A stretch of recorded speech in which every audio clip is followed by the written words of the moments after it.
O brasileiro já viu esse filme. Ruas vazias, lojas e restaurantes fechados, cadáveres empilhados nas calçadas. Coronavírus? Não. Gripe espanhola. A pandemia que matou mais de 50 milhões de pessoas no mundo inteiro há pouco mais de 100 anos. Em 1918, a Primeira Grande Guerra Mundial estava acabando, deixando um saldo de mais de 5 milhões de mortos.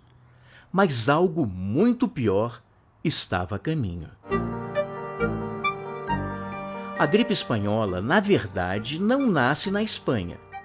Os primeiros casos surgem em alojamentos militares nos Estados Unidos e numa base inglesa na França. Mas como a imprensa dos países em guerra estava sob censura, a notícia da pandemia começa a aparecer mesmo nos jornais da Espanha, que não participava da guerra.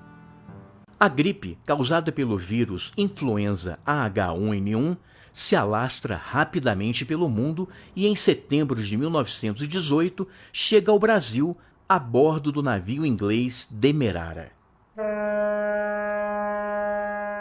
Mas é claro que existem teorias da conspiração que dizem o contrário.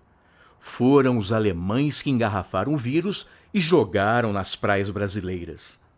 De uma hora para outra, milhares de pessoas infectadas começam a morrer.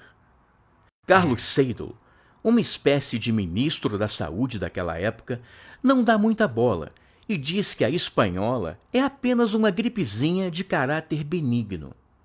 Ele não decreta quarentena e ainda propõe censurar a imprensa brasileira, que leva pânico à população.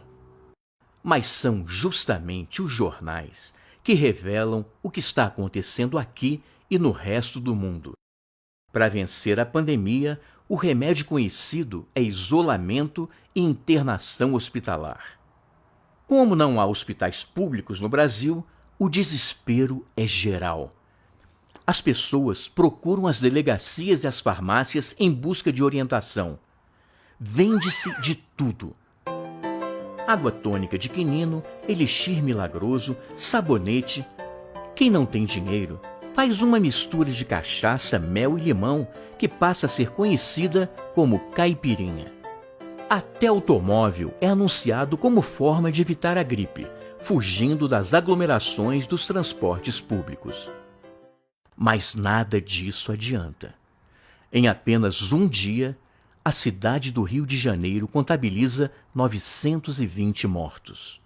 Faltam coveiros e os corpos apodrecem nas ruas. Por isso mesmo, a polícia tira, à força, pessoas de dentro de casa para ajudarem nos enterros, que eram feitos sem velório e muitas vezes em plena madrugada. Pressionado, o governo coloca o renomado cientista Carlos Chagas, que havia trabalhado com Oswaldo Cruz, no comando da saúde pública. Ele cria 5 hospitais improvisados e mais de 20 postos de atendimento. Distribui cartilhas e panfletos com recomendações de higiene e isolamento. Lave as mãos constantemente, se da gripe quer livrar-se. Arranje um jeito e disfarce, evite o aperto de mão. Mas, se vexado consente, lave as mãos frequentemente com bastante água e sabão.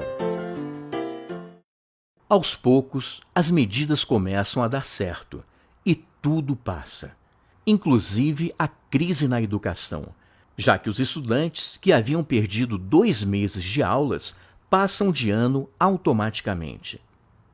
Rodrigues Alves, o recém-eleito presidente da República, é mais uma vítima da gripe, que mata cerca de 35 mil brasileiros.